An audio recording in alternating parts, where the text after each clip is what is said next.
भगवान की जय। श्री वैकुंठनाथ भगवान की जय।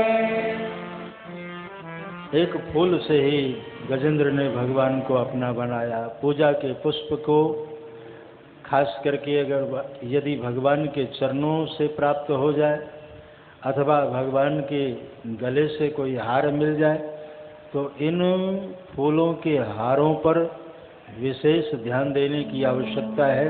इन फूलों के ऊपर विशेष ध्यान देने की आवश्यकता है।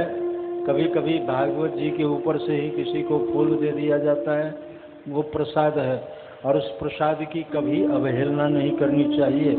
एक बार ऐसा ही हुआ कि भगवान वैकुंठनाथ का दर्शन करके दुर्वासा ऋषि जा रहे थे। भगवान वैकुंठनाथ ने दुर्वासा ऋषि को अपने गले का हार दिया था।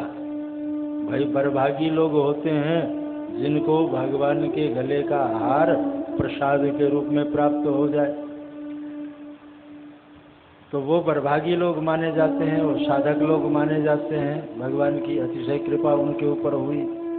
दुर्वासा ऋषि बड़े प्रसन्न हुए कि आज भगवान ने कृपा की, अपने गले का माला प्रसाद, ये हार प्रसाद मुझे दिया है, ये किसी को नहीं दूंगा। वो प्रसाद धारण करके और भगवान नाम का संकीर्तन करते हुए गुनगुनाते हुए वहाँ से जा रहे थे। रास्ते में इंद्र देवता से भेंट हो गई। इंद्र देवता दुर्वासा ऋषि को देख करके पहले ही भयभीत हो गए कि सबसे क्रोधी महात्मा, इनको नमस्कार करना भी कठिन है और न करना भी कठिन है, दोनों मुश्किल काम है। तो नमस्कार कर लेने में ही भलाई है। ऐरावत से उतर करके और साष्टांग दंडवत किया दुर्वासा ऋषि के चरणों में। दुर्वासा ऋषि ने खूब पीठ थपथपाई और कहा, इंद्र, आज के धर्माचरण से मैं बड़ा संतुष्ट हूँ, मैं बड़ा खुश हुआ तुम्हारे ऊपर, क्या दे दूँ? कहा कि गुरुदेव यही प्रसाद दे दीजिए मुझे। देवता लोग बड़े चालाक होते हैं। कहा ये प्रसाद दे दीजिए। कहा ये तो मुझे भगवान वैकुंठनाथ ने दिया है और ये प्रसाद देने योग्य तो नहीं है, लेकिन आज मैं जब तुम्हारे ऊपर खुश हो गया हूँ तो दे ही देता हूँ। देखो तुम्हें एक साथ दो लाभ प्राप्त हो रहा है, एक तो गुरु का प्रसाद, ऊपर से गोविंद का प्रसाद। बस इस प्रसाद की अवहेलना मत करना। कहा गुरुदेव ऐसा हो सकता है क्या? प्रसाद देकर के चले गए दुर्वासा ऋषि। जैसे आगे बढ़े तो इंद्र ने देखा कि अब आंखों से ओझल हो गए हैं, तो झट से गले से वो माला उतारा और हाथी के मस्तक पर रख दिया। हाथी अपने स्वभाव के अनुसार उस माला को सूंड से नीचे जमीन में पटक दी और अपने पैरों से रौंदना शुरू किया। दुर्वासा ऋषि दैव योग से फिर जंगल से निकले और उनकी दृष्टि पड़ गई कि मेरे प्रसाद की इतनी अवहेलना की गई। ये इंद्र अपने आप को समझता क्या है? अरे कुपित हुए और श्राप दे दिया कि जा तो श्रीहीन हो जा, तेरी सारी संपदा नष्ट हो जाए।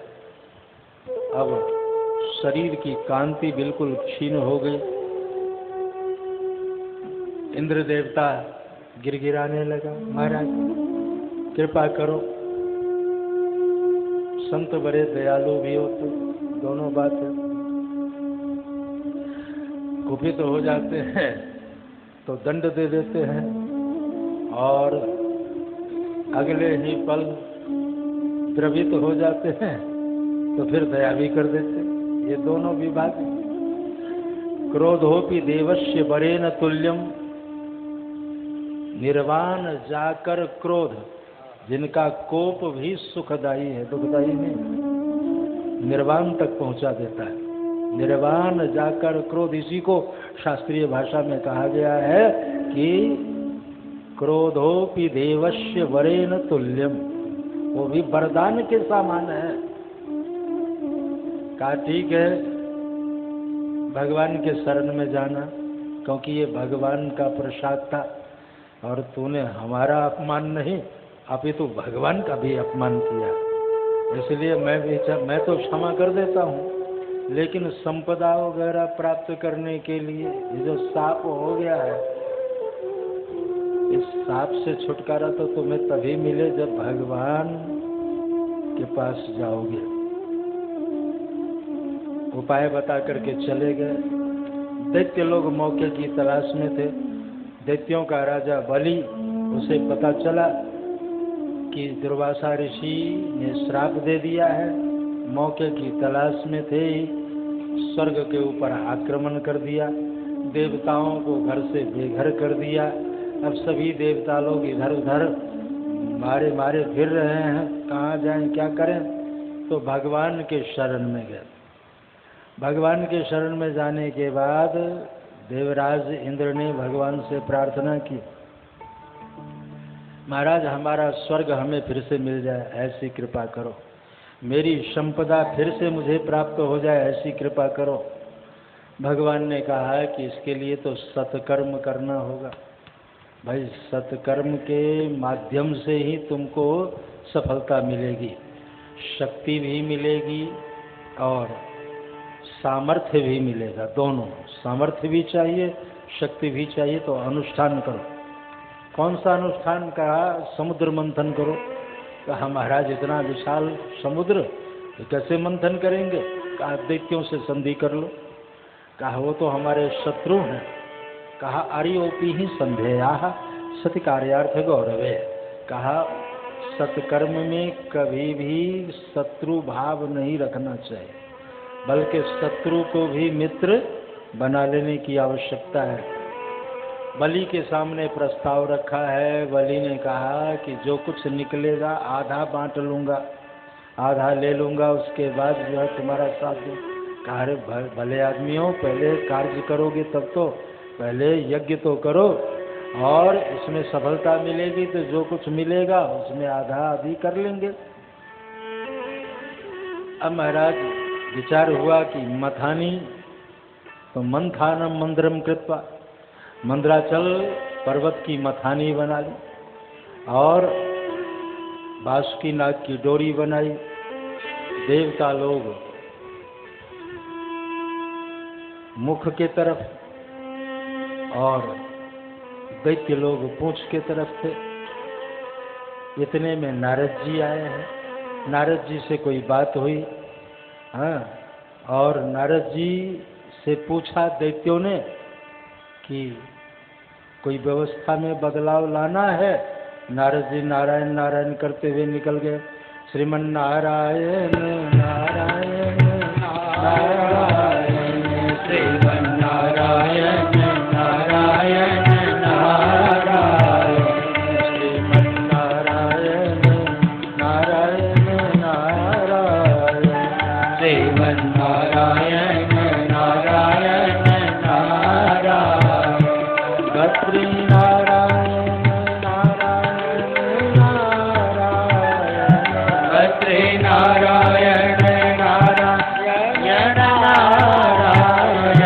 गत्री नारायण नारायण नारायण, गत्री नारायण नारायण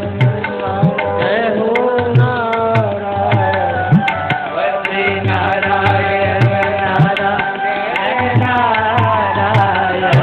श्रीमन नारायण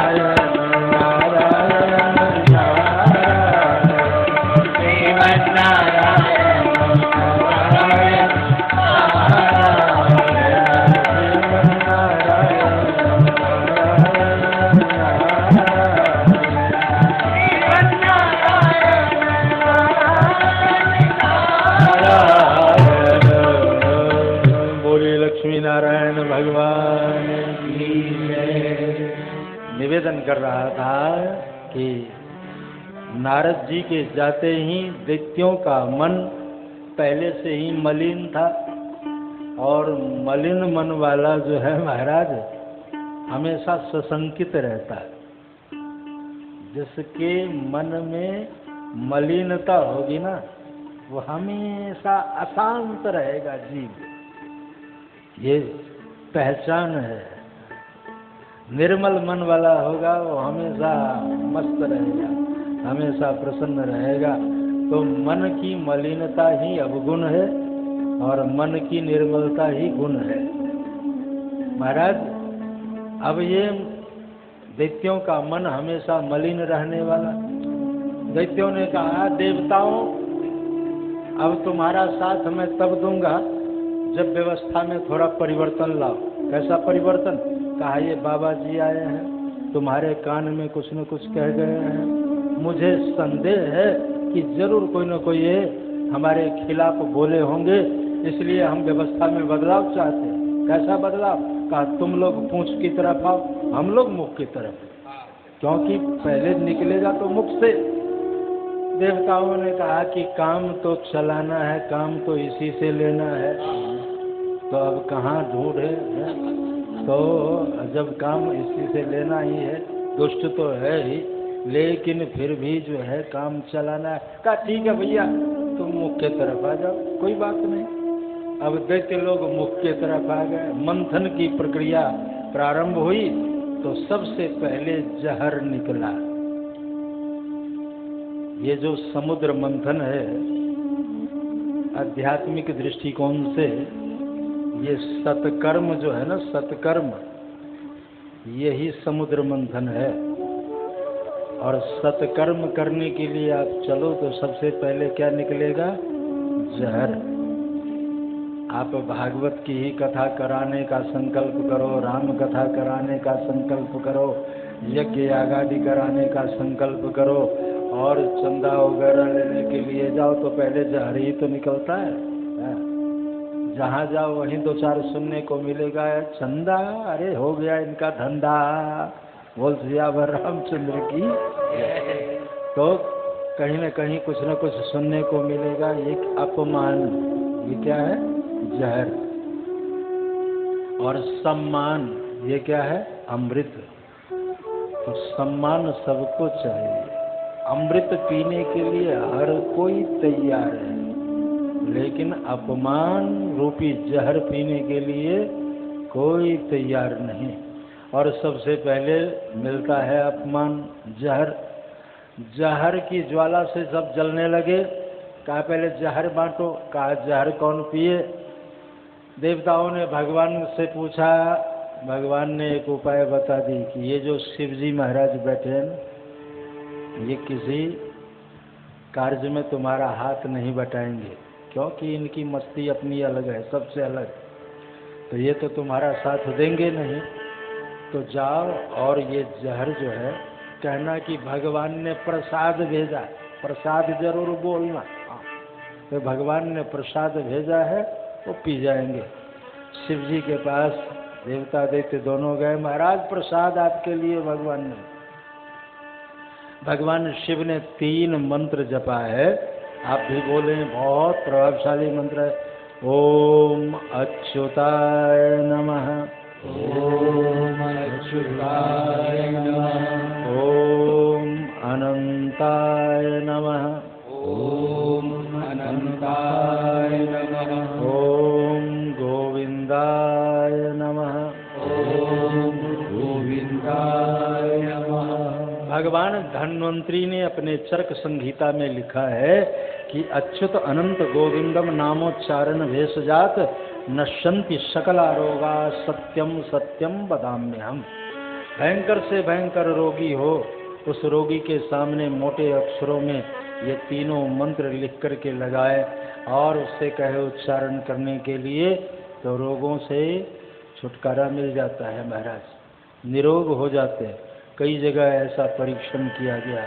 बड़ा प्रभावशाली मंत्र है ये, अच्युत अनंत गोविंदम। ये तीनों मंत्र पढ़ करके भगवान शिव ने विषपान किया, लेकिन शंकर मानस राजमरालम। सोचा कि अगर नीचे जाने देते हैं इस जहर को तो भगवान के ऊपर प्रभाव पड़ेगा, बाहर फेंकते हैं तो प्रसाद की अवहेलना होगी। न बाहर फेंका न भीतर जाने दिया, गले में ही रोक ली शिव जी महाराज। और उस जहर की ज्वाला से कंठ हुआ नीला, तो भक्तों ने नाम रख दिया नीलकंठ। बोलिए नीलकंठ भगवान की जय। वर्तमान में जो हम लोग नीलकंठ भगवान का दर्शन करने ऋषिकेश जाते हैं, दोनों जगह नीलकंठ है। बद्री विशाल में भी नीलकंठ पर्वत है। कुछ लोग वहाँ की मान्यता मानते हैं और कुछ लोग कहते हैं कि नहीं, यहाँ जहाँ वर्तमान में नीलकंठ भगवान है वहाँ पहले बर्फीला पहाड़ था और विष की ज्वाला से त्राण पाने के लिए भगवान शिव गले भर तक बर्फ में बैठे थे। उस ज्वाला से शांति मिले, त्राण मिले, तो आज तक बैठे हैं। बोलिए शंकर भगवान की जय। भगवान शिव की महिमा सर्वोपरि है, सबसे निराले हैं, सबसे मतवाले हैं महाराज। भगवान शिव की तो कहना ही क्या, हम तो सिर्फ जय बोल करके ही आगे बढ़ेंगे, क्योंकि बहुत दूर गोकुल तक जाना है, फिर शिव जी को बुलाना है। बोलिए शंकर भगवान की जय। तो मंथन की प्रक्रिया प्रारंभ हुई। उच्च सर्वानाम का अश्व निकला, बलि ने उसके ऊपर अधिकार किया। ऐरावत नाम की हाथी निकली, तो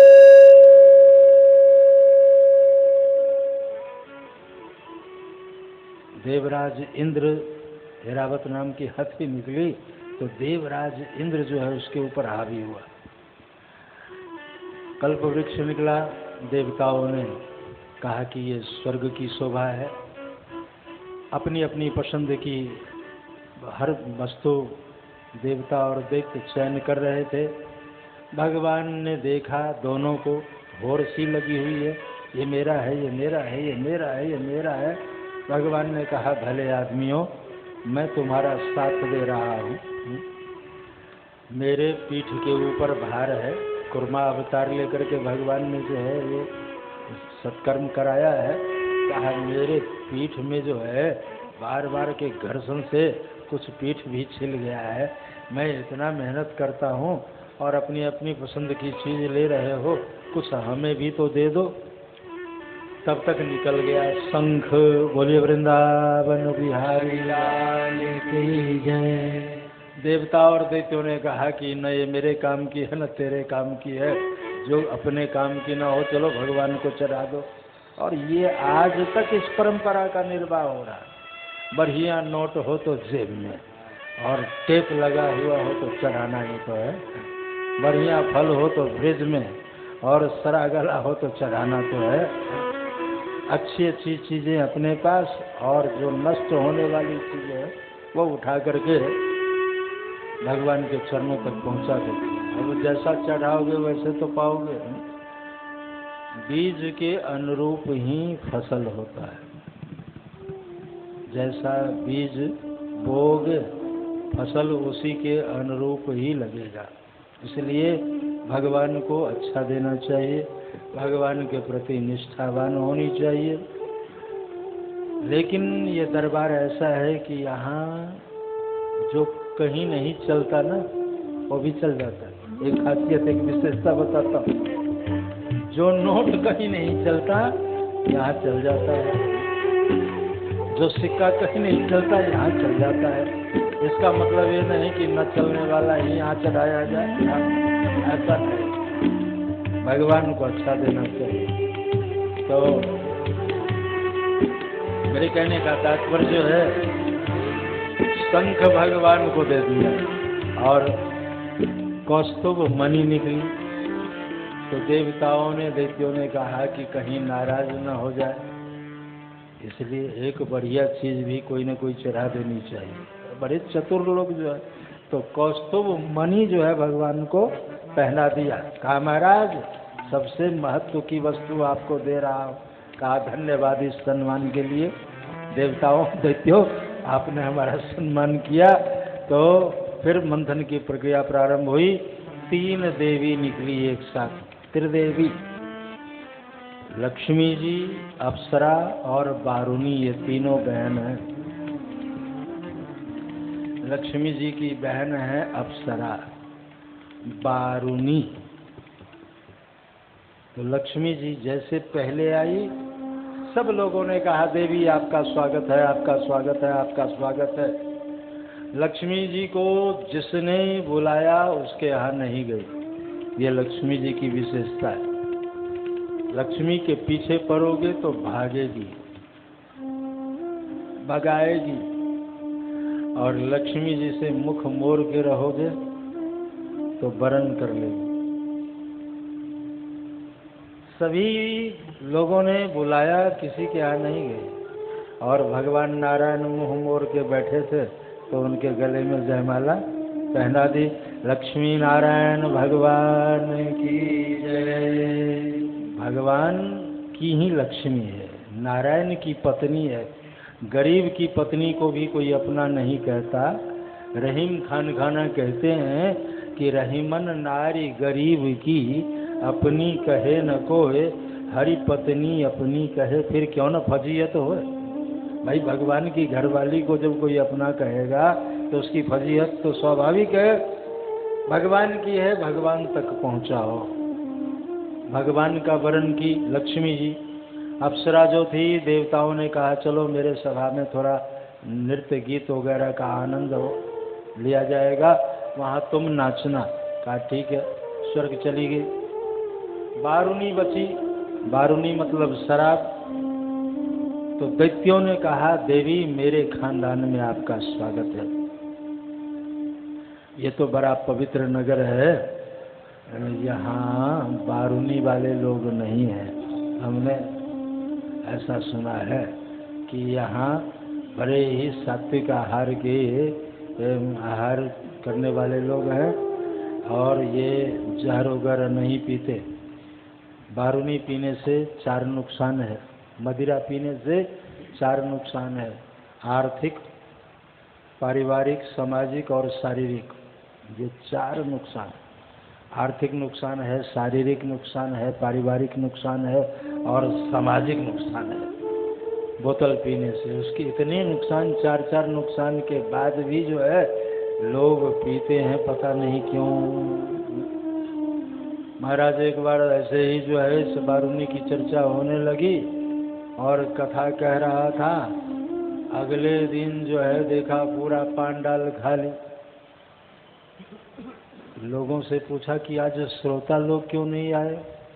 कहा आपने कल बोतल की निंदा की ना, इसीलिए लोग नहीं आए, क्योंकि अधिकांशतः लोग बोतल पीने वाले ही थे, इसलिए नहीं आए कोई कथा सुनने।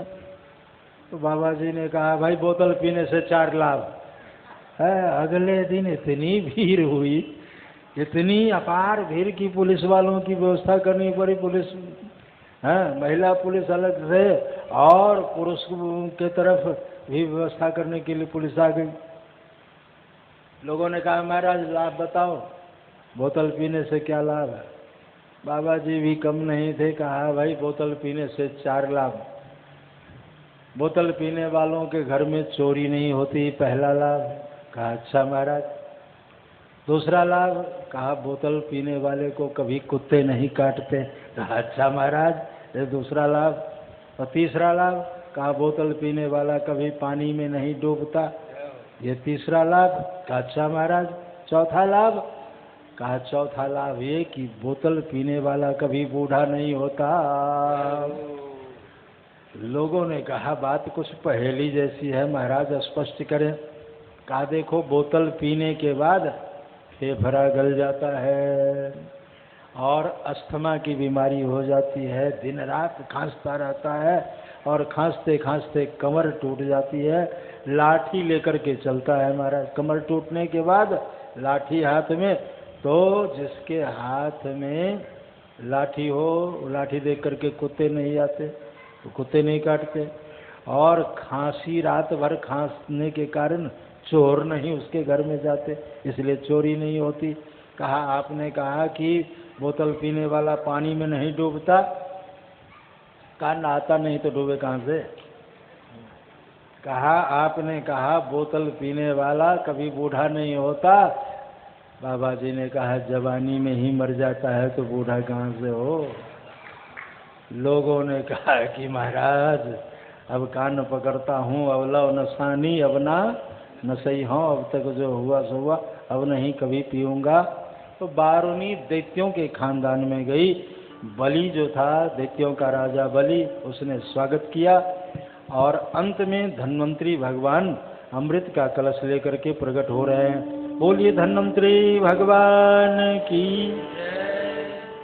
अमृत का कलश जैसे लेकर के प्रकट हुए, दैत्यों ने एक दूसरे को इशारा किया, देखते क्या हो, गोविंदाय नमो नमः, छीन लो और चलो एकांत में पिएंगे।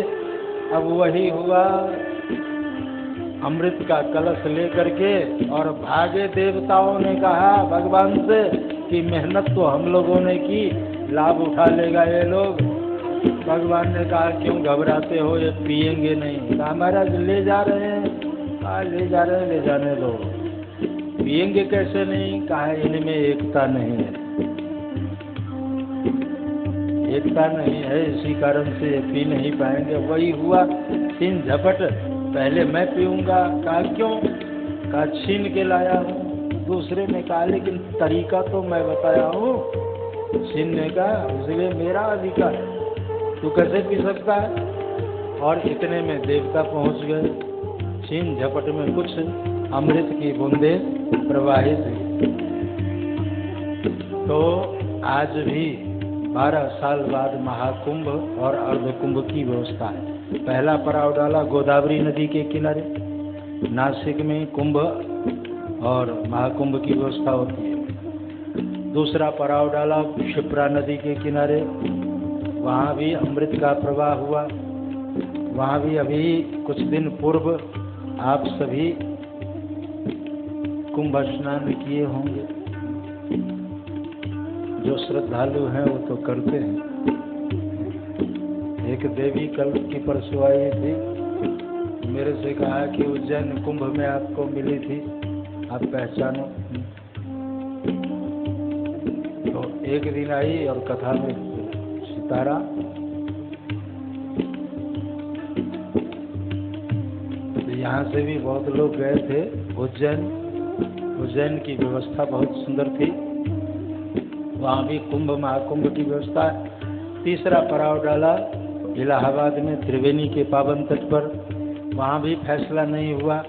अंतिम पड़ाव डाला हरिद्वार में गंगा जी के किनारे। तो अपने पुरुषार्थ से जब अमृत पान नहीं कर पाए देवता लोग, तो भगवान के चरणों में प्रार्थना की है और भगवान ने यहाँ एक सुंदर अवतार धारण किया है। एक तो त्रैलोक के सुंदर और ऊपर से बन गए स्त्री। बोलिए मोहिनी भगवान की जय। भगवान त्रैलोक के सुंदर है, भगवान से बढ़कर के सुंदर और कोई नहीं। अपनी सुंदरता में से एक बूंद दिया है। सागर देखे हो, समुद्र के किनारे गए, हाथ उठवाएं क्या, फिर कहे इंसल्ट हो जाएगा। सागर तट पर रहने के बाद भी सागर नहीं देखा। तो एक बार यहाँ कथा सुनाई तो बहुत लोगों को गंगा सागर पहुँचा दिया था। उस समय हमारे खेमका जी थे, शालिग्राम जी खेमका, पूरी बस गई थी यहाँ से गंगा सागर। सागर के किनारे जाने के बाद कुएं, बावली, तालाब ये सब भूल जाता है आदमी। छोटे छोटे जलाशय की ओर दृष्टि नहीं जाती। सागर सागर है, भगवान रूप के सागर है। उसमें एक सीख डुबाया और उसके साथ एक बूंद आया, उसमें 3 भाग किया गया। एक भाग नागलोक, दूसरा भाग मर्त्यलोक, तीसरा भाग स्वर्गलोक। सबसे रूपवती कन्या नागलोक की, नाग कन्या। आप सुंदरकांड का पाठ करती हैं, करते हैं, इसमें लिखा है नर नाग सुर गंधर्व कन्या रूप मुनि मन मोह। तो नाग कन्या, नागलोक की कन्या, वो नीली आंखों वाली जो है, सर्पों की तरह, देखे तो लगे कि हाँ खाना काटना। आज भी कहीं कहीं नाग कन्या, एक नाग कन्या है लुधियाना पंजाब में। मैं जाता हूँ अपने शिष्य परंपरा में, अगर वो सीधे तरीके किसी को देख लेना, आप घबरा जाएंगे जो है महाराज, लगेगा एकदम जैसे फना काढ़े जो है डंक मारने की, ऐसा स्वरूप है।